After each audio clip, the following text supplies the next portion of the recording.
Mohammed was born in 570 CE in Mecca, a city in Saudi Arabia, which today is the center of Islam. At that time, Mecca was a prosperous trading and religious center for tribes of Arabic-speaking people. Mohammed was orphaned at a young age and was raised by an uncle who had many children and was an impoverished trader. As Mohammed grew up, he accompanied his uncle on his travels. At this time, he developed a dislike for the traditional idol worship of the tribe's people. At the same time, he encountered and grew to respect Jews and Christians who worshipped one God. According to Islamic tradition, one night when Mohammed was 40 years old, he was meditating on Mount Hira near Mecca.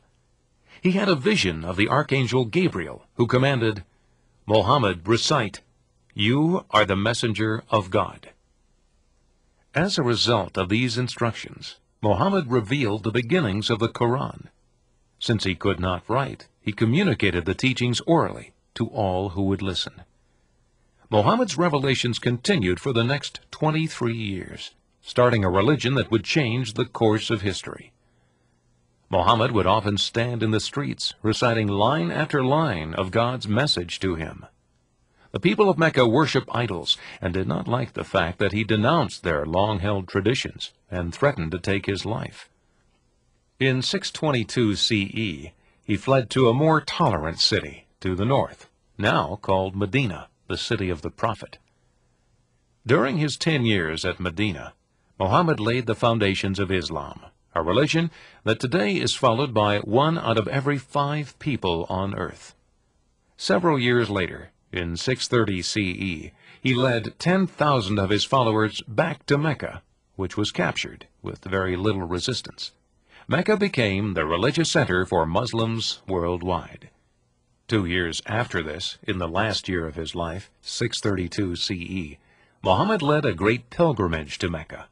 In his final speech to the Muslim community, he urged kindness and respect toward others, especially women. There's a saying of the Prophet where someone came to him and said, "I want to give charity, but I don't have any money."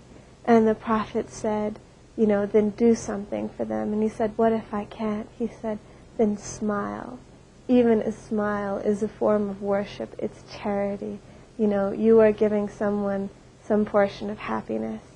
And I find that kind of philosophy on life just amazing. And the Prophet is truly a role model. His life is an example for all Muslims everywhere. Mohammed died shortly after this and was buried in Medina. After his death, his disciples took on the enormous task of writing down Mohammed's words in Arabic, thereby creating the first written form of the Quran, Islam's holiest text.